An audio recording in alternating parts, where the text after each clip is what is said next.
الرحمن علم القرآن خلق الإنسان علمه البيان الشمس والقمر بحسبان والنجم والشجر يسجدان والسماء رفعها ووضع الميزان ألا تطغوا في الميزان وأقيموا الوزن بالقسط ولا تخسروا الميزان والأرض وضعها للأنام فيها فاكهة والنخل ذات الأكمام والحب ذو العصف والريحان فبأي آلاء ربكما تكذبان خلق الإنسان من صلصال كالفخار وخلق الجن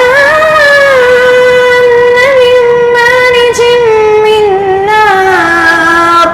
فبأي آلاء ربكما تكذبان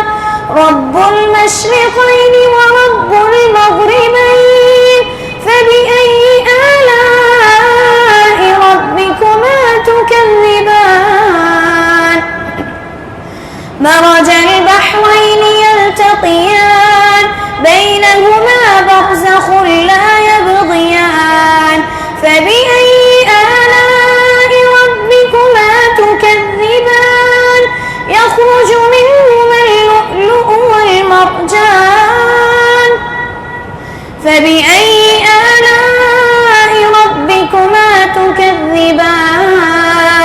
وله الجوار المنشآت في البحر كالأعلام فبأي آلاء ربكما تكذبان كل من عليها فان ويبقى وجه ربك ذو الجلال والإكرام فبأي آلاء ربكما تكذبان يسأله من في السماوات والأرض كل يوم هو في شأن فبأي آلاء ربكما تكذبان سنفرغ لكم أيها الثقلان فبأي آلاء ربكما تكذبان يا معشر الجن والإنس إن استطعتم أن تنفذوا من أقطار السماوات والأرض فانفذوا لا تنفذون إلا بسلطان فبأي آلاء ربكما تكذبان يرسل عليكما شواظ من نار ونحاس فلا تنتصران فبأي آلاء ربكما تكذبان فإذا انشقت السماء فكانت وردة كالدهان فبأي آلاء ربكما تكذبان فيومئذ لا يسأل عن ذنبه إنس ولا جان فبأي آلاء ربكما تكذبان يعرف المجرمون بسيماهم فيؤخذ بالنواصي والأقدام فبأي آلاء ربكما تكذبان هذه جهنم التي يكذب بها المجرمون يطوفون بينها وبين حميم آن فبأي آلاء ربكما تكذبان ولمن خاف مقام ربه جنتان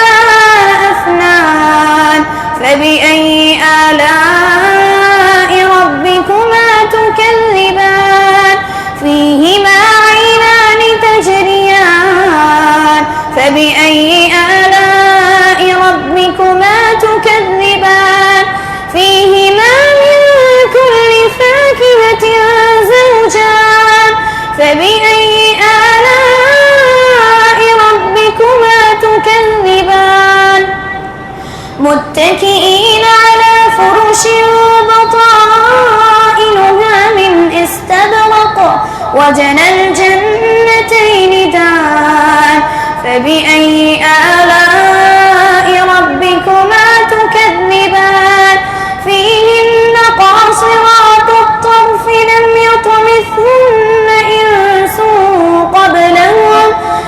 يطمثهن إنس قبلهم ولا جان فبأي آلاء ربكما تكذبان كأنهن الياقوت والمرجان فبأي آلاء ربكما تكذبان هل جزاء الإحسان إلا الإحسان فبأي آلاء ربكما تكذبان ومن دونهما جنتان فبأي آلاء ربكما تكذبان مدهامتان فبأي آلاء ربكما تكذبان فيهما عينان نضاختان فبأي آلاء ربكما تكذبان فيهما فاكهة ونخل ورمان فبأي آلاء ربكما تكذبان فيهن خيرات حسان فبأي آلاء ربكما تكذبان حور مقصورات في الخيام فبأي آلاء ربكما تكذبان لم يطمثهن إنس قبلهم ولا جان فبأي آلاء ربكما تكذبان متكئين على رفرف خضر وعبقري حسان فبأي آلاء ربكما تكذبان تبارك اسم ربك ذي الجلال